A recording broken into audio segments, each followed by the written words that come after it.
JoAnne, inflation, we've been talking about it for a long time. Interest rates have been reacting for quite a bit of time now. Is inflation something that markets should really be scared of right now? Well, good morning, Dom. I think inflation is obviously on everybody's mind. With the inflation expectation increase we saw earlier this year, we saw a pullback, particularly in some of those high multiple stocks, like the ones that did so well last year. And we saw that investors had very concentrated positions and they were trying then to rebalance their portfolios. So it isn't just inflation and interest rates that have people concerned. It's that really the change in dynamics in the market, depending on how the reopening proceeds and whether you want to be more exposed to the reopening investments that are out there, whether that be banks or industrials or certain areas of the tech market.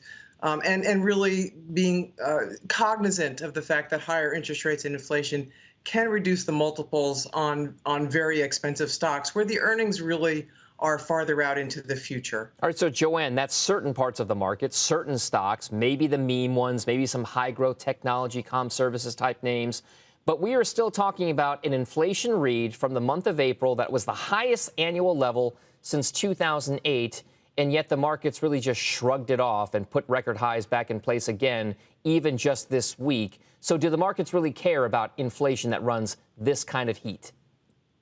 Well, so far, Dom, the inflation that we've seen really can be explained by a couple of factors. One is that base effect, the fact that we were, compared to last year, seeing higher prices in terms of the level of various things and those shortages, which have been affecting those prices. But the second thing, if you look at the April numbers, is that used car prices were 10% higher.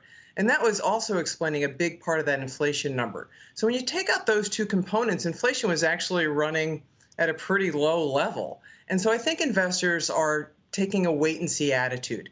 Is this inflation transitory, as the Fed is arguing that it will be, or is there some more persistence? Now, wages have come up a little bit, and that's a bit of a concern. But really, I think investors are waiting to see what the Fed is going to do.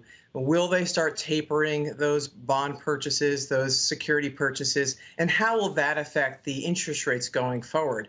This time I think is quite a bit different from where we were back in 2015, because this time around we have a really substantial amount of fiscal support behind the growth numbers. Plus we have just private sector reopening that's causing those growth numbers to go up. So I don't think it's as much a concern as it was back in 2015, but clearly it's something investors are keeping their eye on. All right, so you're watching this for investors right now. You're making portfolio decisions because of it. Where do you think, before we let you go, where should investors be positioned? What types of stocks and companies should they be looking at given that kind of backdrop? We like to be in some of the reopening plays, the banks, for example, the big money center banks like Citigroup, but we also like some of the logistics companies. XPO, for example, is well positioned to continue to grow with the ongoing remote work, the deliveries that people have gotten accustomed to, and then also the supply chain. The amount of a breakdown in where companies produce various parts requires them to do a lot more shipping than they did before. So a company like XPO is a good place to be, but also a company like Broadcom. Shepard Smith here. Thanks for watching CNBC on YouTube.